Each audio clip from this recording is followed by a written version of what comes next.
Welcome to the DunnWisdom Morning Show. My name is Melissa Dunn. I am CEO of MD Marketing Network and founder of the DunnWisdom movement, where we give you an opportunity to meet community leaders and entrepreneurs who are making moves in our community. And today I'm going to introduce you to Senator Perry Thurston. Senator Thurston is with the Florida Senate for District 33. He also served for a number of years as a state representative for District 93. He was a Democratic leader for 2012 and 2014, a Morehouse graduate, a Law School graduate, a former assistant public defender, currently in private practice, and of course, he is a Kappa. Ladies and gentlemen, help me to welcome Senator Thurston. Hey, Senator. Good morning, and it's a pleasure to be here with you, Ms. Dunn, on your show, and I've been looking forward to it and looking forward to speaking to your audience. Hopefully, get to have a little interaction, but we're Zooming all over these days. Oh, yes. Virtually is the way to go nowadays, right? It's the new normal. It's the new normal. And thanks for having me. Oh, my pleasure. Before we get started, Senator, how are you and your family adjusting to this new norm? Well, we are adjusting. You know, I think that is so critically important, especially being right here in the epicenter of this virus. It's so important that we maintain safety standards, that we continue to wear our mask, wash our hands. You know, I hate to see that, in my opinion, we are not taking it as seriously as we should be. I mean, right now, things are worse than they were when we actually shut down. You know, I understand the business concern and we want to make sure we keep the economy rolling, but the safety of our citizens, it should be our number one concern.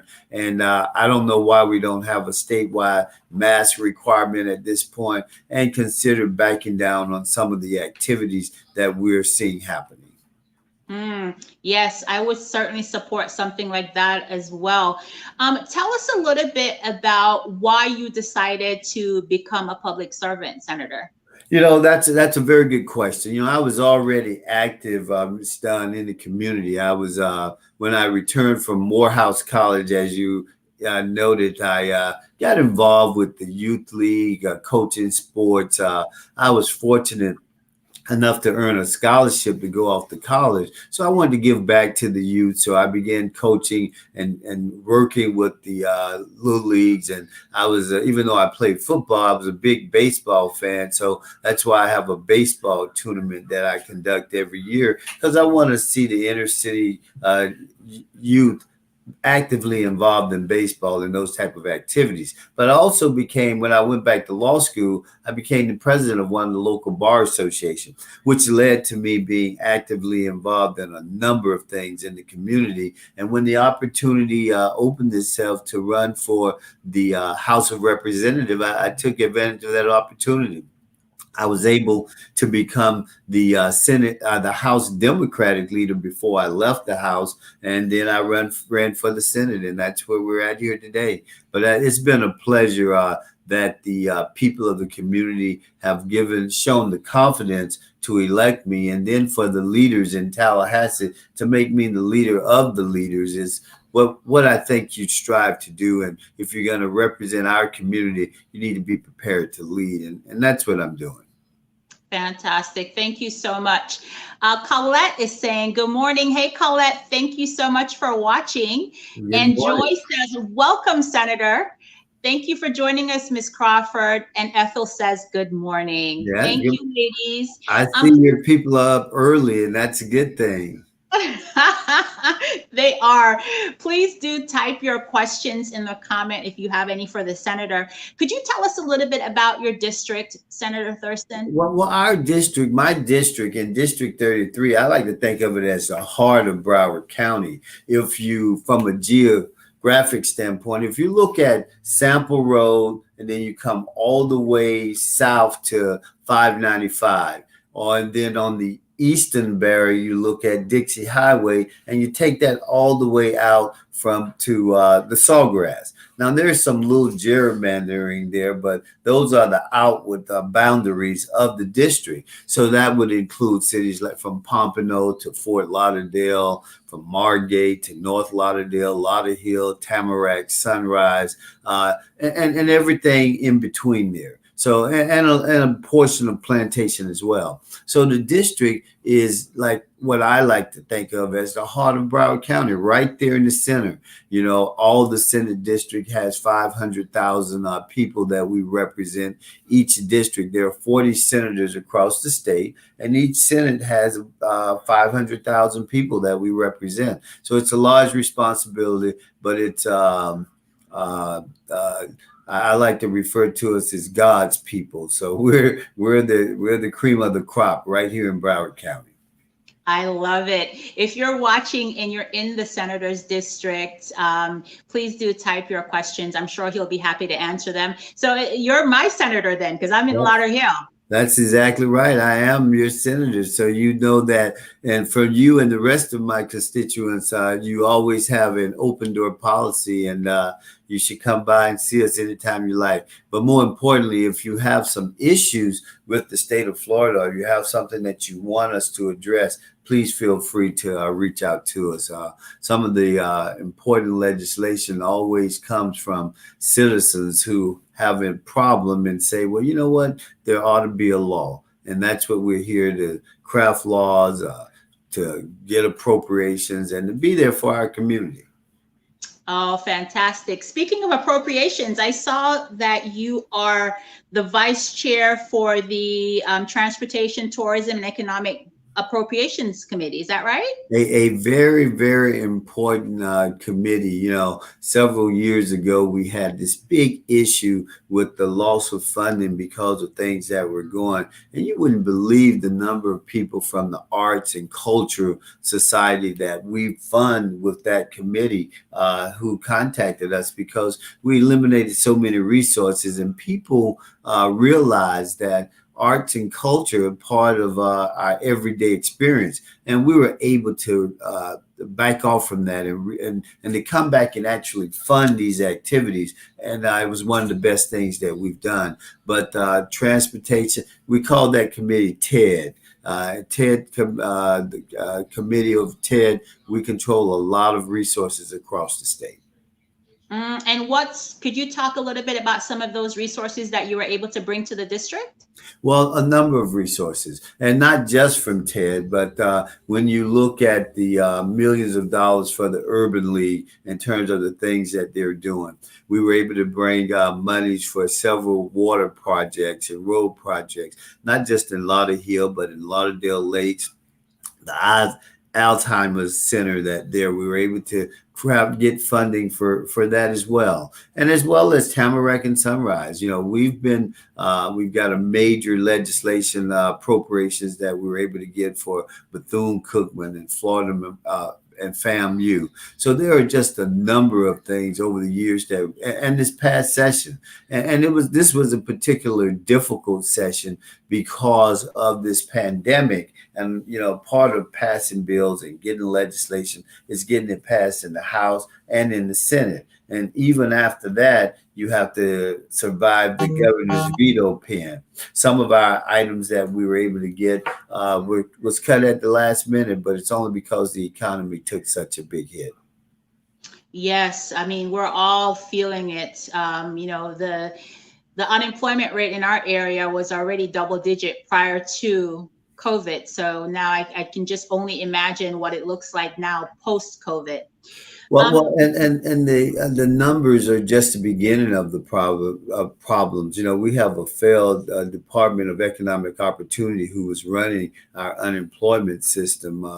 Quite frankly, I think it's a disgrace what we're doing here in Florida and making it so difficult for good people who really need the benefits of unemployment right now And you mentioned the fact that our numbers were high, but I'm talking about people who had jobs and lost jobs because of the pandemic, who are finding it so difficult to get the resources that they're entitled for. Part of the bargain is that you pay into the system, and when you suffer losses like we have, the system is there to make sure that you can survive and you don't have to deal with food insecurity when you have your families who are desperate in need. And that's why we've really been on this governor to improve the system. But we fought against what's going on in this system long before that. For sure. And it's so critical. I'm hearing from folks that I'm speaking to in Lauderhill who are struggling with that very issue. So thank you for working on it for us. So we have a question. There we go. So that's the number to contact the senator's office if you want him to help you with any particular issue. Do you have any update for the district that you want to share with us today? Well, the update that we have is that we are continuing to work on, believe it or not, there are still people who are trying to get their benefits from the time that they were unemployed, even though we're trying to reopen. But we work every day, Ms. Dunn, with someone who's calling us saying, well, I have not received my benefits, or I'm looking for X, Y, and Z, and no one's returning my call. My update is anything that you need on the state level, if you're having difficulties, call our office and we'll help you to obtain that. The other critical update that I have is that we've got an election going on and we need everybody to participate. Sometimes we focus on the November election, the general, but we've got a primary election going on in the midst of a pandemic. So people need to understand that they don't have to sacrifice their health concerns and they can vote by mail. There are so many other opportunities, but this is a critically important time. And we have a number of constitutional offices, as well as my office, that I'm up for re-election. And I certainly want your listening audience to come out and support me in this on August 18th, but it's important that we participate in this process. It's also important that we participate in the census. Ms. Dunn, what happens is that the census is how we get our revenues from the federal government. We get the reapportionment. We get to say who's going to represent us going into the future. It's really a time of power and empowerment. And if we don't participate, we lose out. Yes, the census is critical. So I know one of the things that I imagine are on a lot of people's minds right now is this whole idea of police brutality and the Black Lives Matter movement. I know for the August election, there are a lot of criminal justice type positions that are open for vote. Could you share with us some insight on the Black Lives Matter movement? Where do you stand on that? Well, I march with the Black Lives Movement. The criminal justice reform is something that's been ongoing, and I'm glad to see the majority community getting behind the criminal justice reform. But there are movements that's been going on that we've been, not just myself, but my whole Democratic caucus, we've been pushing for these reforms for the longest. Now you're beginning to see them come into play. But if you look back at the legislation, and that's why we have to win more seats so we can control the agenda. You see, bills are filed, but if you can't get them agenda, then you don't move forward. With the participation and the weight of the majority community now asking for the same things that we've been asking for all along, we're going to get some things accomplished. But I stand 100% behind the Black Lives Movement, because you can just look at what's happened over the years, and it just says that right now people are ready to move forward. So what I see happening is this. Everyone had the opportunity to have it brought right into their neighborhood with the George Floyd. the advent of these videos where everyone can see what's going on. Well, it's been happening all along, but now it's in your living room and it's hard to avoid it. And, that's the benefits of modern technology. However, now we have to act upon it. One of the things that I'm doing and that I'm proposing, along with other colleagues, we all crafting bills that we would like to see addressed. Well, my thing is an independent prosecution. Coming from the criminal justice side, I see sometimes that it's difficult for people to accept the results of what goes on in our criminal justice system when you have a prosecutor who worked daily with the police department, and now they're the same ones who are filing charges or trying to convict those same officers that they work with on a daily basis. So we're proposing, and we've talked about this in the past, but now it's getting some traction. How about we have an independent prosecutor who's not assigned to work on a daily basis with officers, who would be in charge of enforcing any wrongful conduct or any abusive power or any excessive force, or hopefully not, but any type of death to one of our citizens. We would have someone independent who are not going back the next day to work with the same agency that they're prosecuting. Sometimes it's just the appearance of a conflict, and that this is the way that we'll avoid it. This and many other legislation is going to come from this Black Lives Movement, and I think it's gonna really impact a lot of lives. Oh, that's such a great idea, Senator. I like the idea of having an impartial prosecutor to go after some of these cases. I mean, as a woman and as a citizen, it just really broke my heart to see our Black men be brutalized by the police the way George Floyd was. Oh, absolutely. I mean, it was, it's just, and not just to women, to Black men. You sit there and you see this guy. And I think one of the things that sparked so much attention, he had that smirk on his face as he was sitting there with his knee on this gentleman's neck like that. And it's just that almost like, I can do this in broad daylight and there's nothing you can do. So I think that's some of what has garnered some of the support. And I'm excited about the support. I'm excited about the fact that when I look at the crowds at the Black Lives Matter, it's not just Black and brown. I'm glad to see the Black and the brown, but I'm also glad to see the cross section of our country, who people are coming together. And even in other countries, I see the movements over in various countries, and I'm like, well, everybody recognized that the time is now. And so we just have to continue to make sure that we accomplish something while we're in this moment. For sure. We've got to follow the momentum. As you mentioned, this is an ongoing conversation. It's not anything new. We've seen people murdered by the police before. And I had the opportunity to speak to our chief of police here in Lauderhill, and she and several other chiefs that I've spoken to have said that what happened to George Floyd was murder. We have a lot of police officers who are doing good work in the community, but for the ones who are bad apples, let's handle it. Yeah, I think that, we have to, the overwhelming majority of the police are doing a good job, but it's those bad apples. And that's why the good officers you see now, if you look at the George Floyd situation as a example, there were several officers that were standing around there that could have intervened.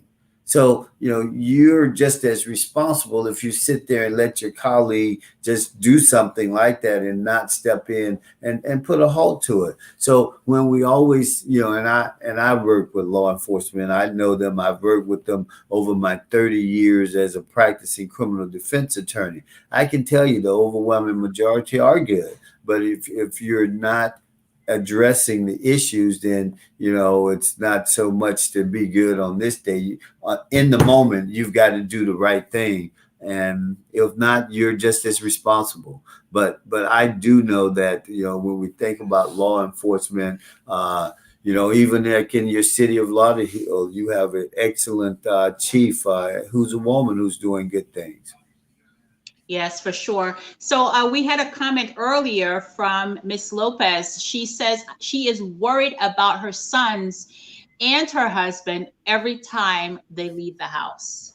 And Miss Dunn, you think about that. I have young kids, and I have a young man. I have a son that's 27 now, and you know, growing up with him, I used to worry about him as well. Worry about what he was getting into, whether he would come home or whether there would be any interaction. And it's sad that, you know, interactions in our community with the police department is not like interaction in other communities. When they interact with law enforcement. But anytime our young men and at this stage, our young women, any interaction could have a bad outcome. And you do have to continue to have that talk with your sons and your daughters about how you relate to police officers, how you act, that you don't make sudden movements, that you just be respectful, and that if there's an issue, let me deal with it tomorrow in court, not on the streets where you're going to be injured or severely injured. We like to make sure our children come home safely, like your listener was saying. When you're not there with them and you hear that something is going down or there's some interaction, you immediately become worried. I agree with her, and I think that we've got to get to a point where the interaction with law enforcement is not life threatening. Yes. One of the things that our chief is doing here in Lauderhill that I love is she's actually having Citizens Academy where the citizens of Lauderhill can actually go and interact with the police and learn about policing procedure so that it brings more community and police together to work to make sure that we're all getting what we need as a community. And I think that, if we look at some of the things that are being instituted, citizen policing is probably one of the top things when people feel comfortable with speaking to law enforcement, when they feel comfortable about, coming out, and every situation does not lead to an arrest, and when they can actually see individuals in the community and help out and get things done. I think that that's the true role of law enforcement. I was thinking about one thing. I was talking to someone during a hurricane, and the lights had gone out, the traffic light, and the police was out there just conducting traffic to make sure that our parents weren't having accidents at intersections. And I thought about it. I was like, that's probably one of the best things, community service, that I've seen. That's the type of interaction I wanted. That's the important things that they do to affect our daily lives. And, not so much just arresting people, but having an opportunity to help out, to make sure that the system is working. For sure. So, Senator, you mentioned that you are up for re-election for Florida Senate District 33, and the election is on August 18th. How is that process going for you? Well, it's going great for me, and we're going to be successful with the help of your listeners if they come out and vote. But, one of the things that concerned me with this election cycle is individuals and organizations attempting to mislead our community. And it's hard to police that because, people have constitutional rights, freedom of speech. But, when you have a community where, like our Black and brown communities, where people have attempted to suppress our vote so long, when there's always an effort to not allow us to fully participate in the process, we're at a point, Ms. Dunn, where we've got to insist on our residents and our citizens being informed voters, not just voters, being informed voters. And we have to do that because, as we saw in the last presidential election, you had people like Donald Trump and his people doing little things, and the Russians interfering in the election.